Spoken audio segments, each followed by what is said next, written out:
Olá pessoal, eu sou Leon Gussonato e serei seu professor de Geografia na área de Ciências Humanas e suas tecnologias.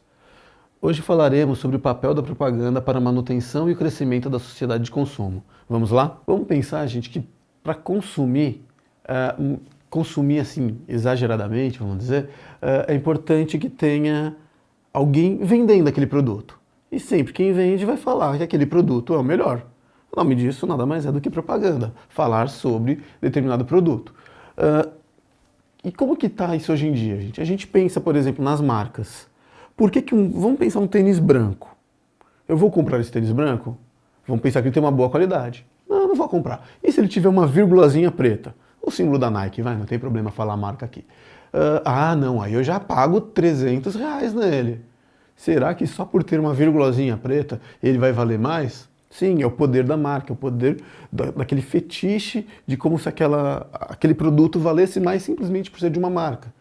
E aí a gente já fica gostando mais, né? Independente de se ele vai ser muito bom, se ele vai ser útil ou não. Então o poder que a marca tem depois de tantos anos de propaganda, estou pegando uma marca consolidada, né? Depois de tantos anos de propaganda, ela parece que já tem vida própria e as pessoas querem, de tanto que foi bombardeado de informação por meio de propagandas nos jornais, nas televisões, hoje em dia pelos aplicativos, enfim, tudo isso vai tendo cada vez mais propaganda e as pessoas querendo cada vez mais. E os produtos novos são aqueles que chegam com mais propaganda, o que eles mais investem, sempre que tem um produto novo, o maior investimento não é nem na produção daquilo, é na propaganda. Então a propaganda é algo muito importante para convencer as pessoas de que elas precisam daquilo. Tá? A arte da propaganda, a arte do marketing é convencer alguém de que ela precisa de uma coisa sem que necessariamente isso seja verdade. Né? Isso é a propaganda. Então as marcas consolidadas já fizeram isso e as novas vão fazendo, investindo pesadamente. Tudo bem? E para fazer essa propaganda, eles mexem assim, eles analisam, eu digo quem estuda isso, quem trabalha com isso. Como que funciona a mente humana? Por exemplo, sexo e violência, isso atrai muito a atenção humana. Por algum motivo que eu não vou saber explicar para vocês, mas isso atrai muito. Então sempre vão apelar, sempre é uma palavra muito pesada, mas muitas vezes vão apelar para conotações sexuais, piadinhas, poses, né, sexuais ou alguma coisa com violência, porque isso chama atenção, mesmo que o produto não tenha nada a ver com alguma questão sexual ou violenta em si, mas dá uma misturadinha ali porque chama atenção, tudo bem? E que meios que vai ser usado para poder difundir? Né? Televisão e vamos pensar hoje em dia no celular, né? Na internet. E tem uma grande diferença entre os dois hoje em dia.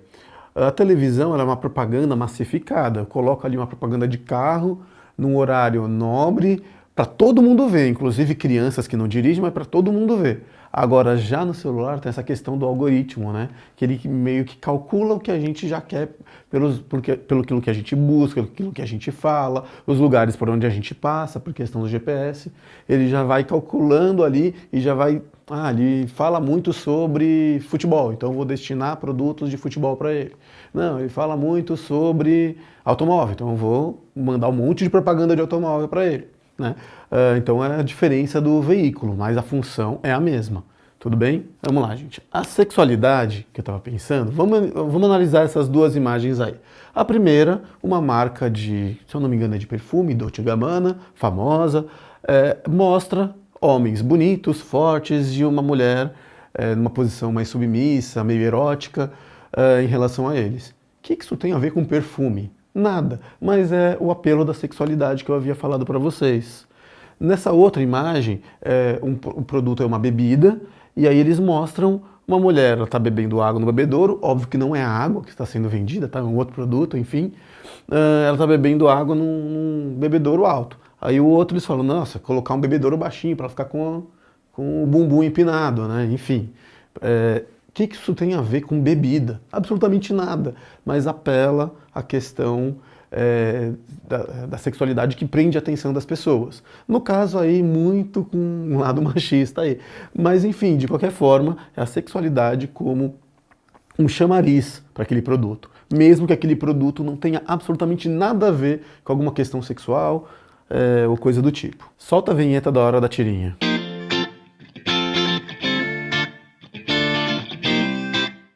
Aqui, vamos lá, gente, eu vou ler com vocês. A propaganda. E com essa TV de plasma Full HD, HDMI, USB, o senhor terá uma nova experiência de televisão.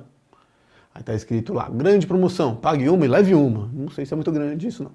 TV de plasma, 51 polegadas, enfim. Aí o carinha vai lá, compra, né, porque ele vai ter uma experiência de televisão maravilhosa, ele leva para casa, e aí tá uma alusão ao apresentador famoso de televisão aí, né, falando, quero imagens, boa, enfim, né, quem conhece sabe do que tá falando. E aí o cara fala, droga, nada de novo na TV, mesmos programas de sempre. Ou seja, que realidade é essa? A propaganda de que a televisão vai mudar a sua vida, essa nova televisão. Então compre, porque ela é a melhor do mundo, nela você vai conseguir ver tudo e não sei o quê. Aí o cara compra, ele está assistindo a mesma coisa que ele assistia numa televisão de anos atrás. Né? Então é uma sátira aí, porque, de fato, o produto talvez tenha alguma tecnologia melhor do que a televisão dele antiga, mas a funcionalidade na prática é a mesma. Vamos lá, gente. Consumo e indústria cultural. E aí é muito importante a gente falar de uma escola de pensadores chamada Escola de Frankfurt, onde tem vários pensadores e dois expoentes ali, que é o Adorno e o Horkheimer. Né? Eles são pensadores marxistas, então eles vão ter um olhar mais crítico para essa indústria do consumo e, consequentemente, da propaganda. O que eles vão dizer assim de maneira bem resumida? Eles vão falar que esse campo da propaganda, e aí eles vão falar da indústria cultural. Então, por exemplo, a propaganda não é apenas um comercial ou alguma coisa tão direcionada para a gente. Quando a gente está assistindo algum filme, ali é vendido para a gente um monte de coisa, principalmente o quê? Um estilo de vida, né, que eu falei na aula anterior do American Way of Life. Aquilo é vendido para a gente o tempo todo como uma coisa certa, como uma coisa correta, ainda que possa ter uma crítica ou outra. Eles vão dizer que esse espaço, ou seja, essa indústria cultural de massa, nas propagandas, nos filmes, nos eventos, esse é um espaço dominado pela elite econômica, que vende ali o seu estilo de vida e o que é certo. Eles, como críticos disso, vão dizer, bom, esse espaço, então, é um espaço que deve ser disputado. Claro, eles têm um olhar marxista para a coisa, eles são autores marxistas, pensadores marxistas, então eles vão pensar esse espaço como um espaço onde a classe operária, né, nesse olhar mais marxista, onde as pessoas mais pobres, enfim, elas têm que ocupar esse espaço para que a gente não seja toda hora doutrinado pelo olhar da classe dominante, no caso, a classe burguesa. Então são dois expoentes muito importantes e muito utilizados para pensar a indústria cultural até hoje. Tá? E aí, gente, o consumo traz felicidade? O que vocês acham? Vamos lá. Eu já vou dizer que não. É óbvio que não vou dizer aqui para vamos morar na rua, esquecer de ter casa, esquecer de ter nossos confortos. Mas o consumo pelo consumo apenas, com certeza ele não traz felicidade. Inclusive, já é diagnosticado que ele está se transformando numa doença. E qual que é o nome dessa doença? Vou ler aqui porque é um nome meio difícil de falar. Oneomania. Tudo bem? O que é essa oneomania, também conhecida como doença do consumo? Ela é aquela doença em que a gente acaba comprando apenas por comprar, né? Por impulso, ou porque a gente está entediado e aí tem um dinheirinho ali e a gente consegue comprar, ou nem tem esse dinheirinho, mas tem um crédito ali do cartão que a gente acha que pode comprar e depois até se ferra, vai pagar depois, né? Enfim, e por que a gente vai comprar? Porque é tanta propaganda falando que a gente tem que comprar. A indústria cultural de massa, falando que a gente só é feliz se a gente viajar para tais lugares, se a gente tiver tal carro, se a gente beber tal bebida, enfim. Isso vai fazer com que a gente fique pensando muito nisso e aí a gente acaba comprando mesmo sem precisar, tudo bem? E o que essas doenças vai causar, assim, diretamente na nossa saúde, no nosso jeito de viver? Primeiro, pode prejudicar a saúde financeira, é o que eu falei, né? A gente não tem o dinheiro, mas é falado que a gente tem que comprar. Né? Vou até pensar um caso assim de pessoas que eu conheço, então, sem citar nomes, mas pessoas que ganharam um dinheirinho ali de seguro-desemprego e aí ia ter que arranjar um outro emprego para poder continuar se mantendo. E o que a pessoa fez? Comprou um iPhone. O iPhone não mudou em nada a vida dela, mas ela não arranjou emprego por alguns meses e ficou sem dinheiro. Por sorte, tinha uma família por trás para sustentar. Né? Mas, enfim, comprou por quê? Por que comprou um iPhone? Porque, nossa, ela vai ser melhor se ela tiver um iPhone, ela vai ser mais legal, ela vai ser mais bonita, enfim. Comprou, prejudicou a saúde financeira. Né? Em muitos casos, isso pode prejudicar mais seriamente se não tiver um suporte por trás. Impacto na autoestima. Vamos pensar, por exemplo, em indústria de cosmético. E aí pega mais o público feminino, mas pega o masculino também. Você tem que comprar tal perfume, tal maquiagem, tal, porque aí você vai ser linda, maravilhosa e tudo mais. Beleza. A pessoa compra aquilo porque ela acha que é aquilo que vai deixar ela bonita. E na verdade, a beleza ela é o quê? É aquilo como a gente se sente. Porque o padrão de beleza ele é inatingível. Né? O padrão de beleza ele nunca vai ser completo. Então a pessoa ela sempre vai acabar se achando feia, se achando, minha pele tá assim, meu cabelo tá desse jeito. Ela nunca vai estar satisfeita. Né? Então ela vai ter uma autoestima muito baixa porque a propaganda vem de um ideal de beleza que não existe, que é irreal. Né? Obviamente que tudo isso leva a uma ansiedade. A ansiedade pode levar à compra, e a compra que não satisfaz os seus desejos, porque nunca vai satisfazer completamente, pode gerar mais ansiedade ainda. A gente vive hoje em dia numa sociedade de pessoas muito ansiosas. E isso está muito relacionado com a sociedade de consumo. Outra coisa, aí não é um efeito, é uma causa, né?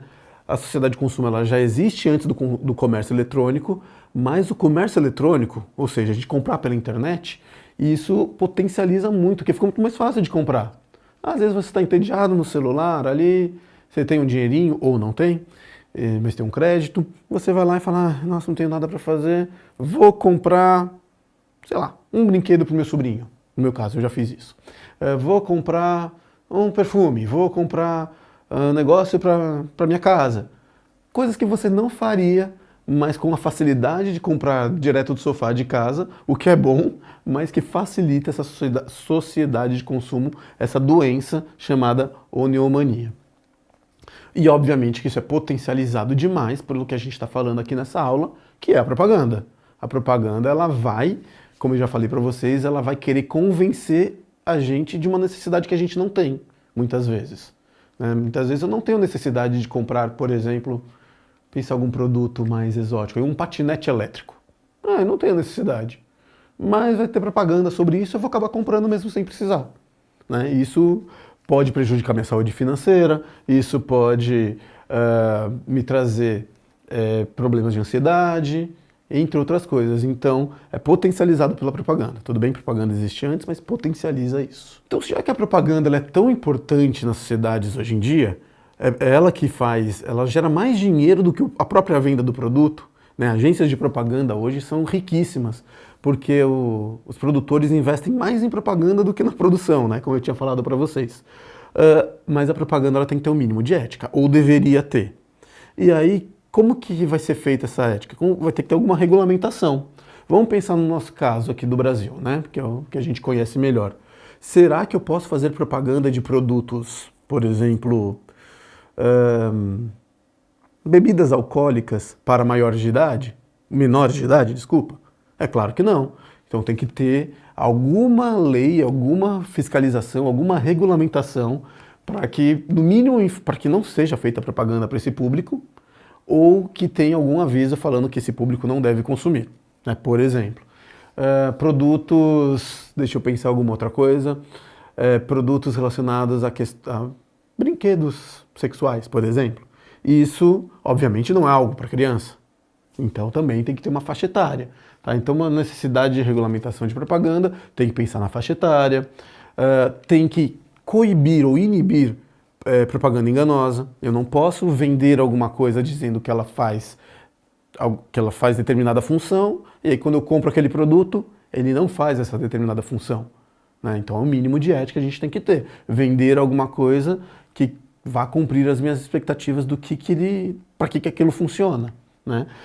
Um exemplo, antigamente, eu lembro que eu sofri um pouquinho com isso, gente, para dizer claro, eu tenho 35 anos, tá? Quando lá no começo dos anos 90 eu via propagandas de carrinho, bonequinho, um brinquedo mesmo. E as propagandas não mostravam a mão das pessoas brincando com o brinquedinho. Era como se o brinquedinho brincasse sozinho. Aquilo para a cabeça de uma criança, nossa, eu queria muito aquele brinquedo, eu queria muito, muito, porque, nossa, eu vou brincar, não vou nem precisar mexer nele. Hoje em dia isso é proibido.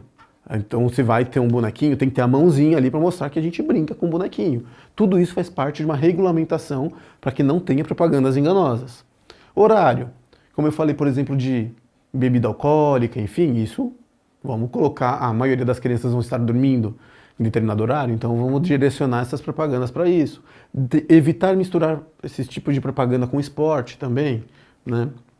Enfim, a ética, como eu já falei, a ética na verdade acaba englobando tudo, né?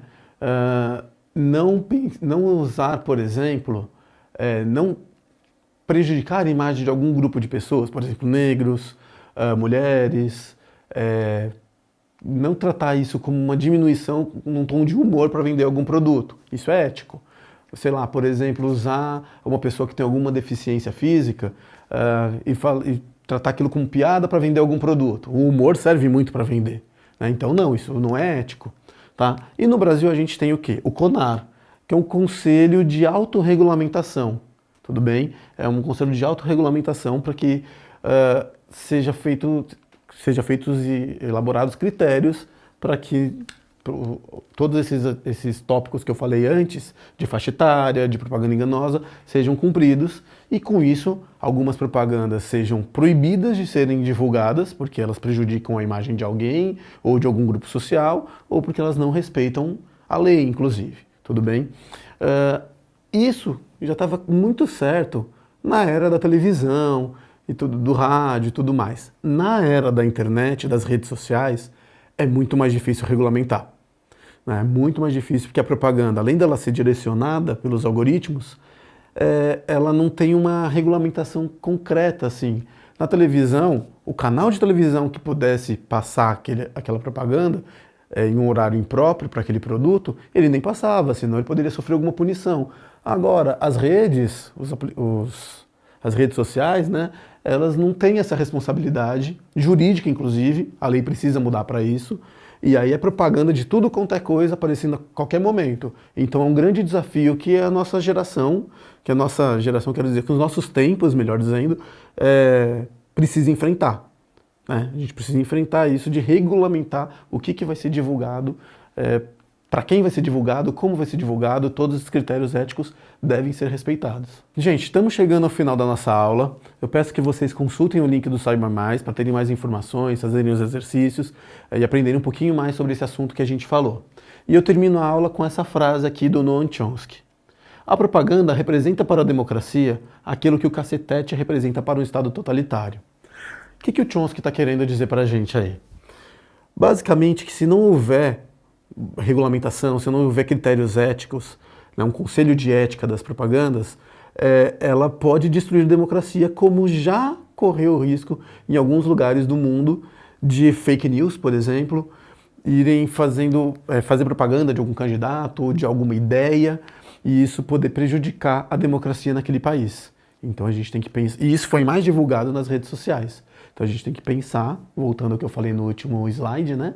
A gente tem que pensar como regulamentar sem prejudicar a liberdade de expressão, porque a liberdade pela liberdade sem nenhum controle vai destruir a democracia que a gente vive, que a gente tanto deve defender.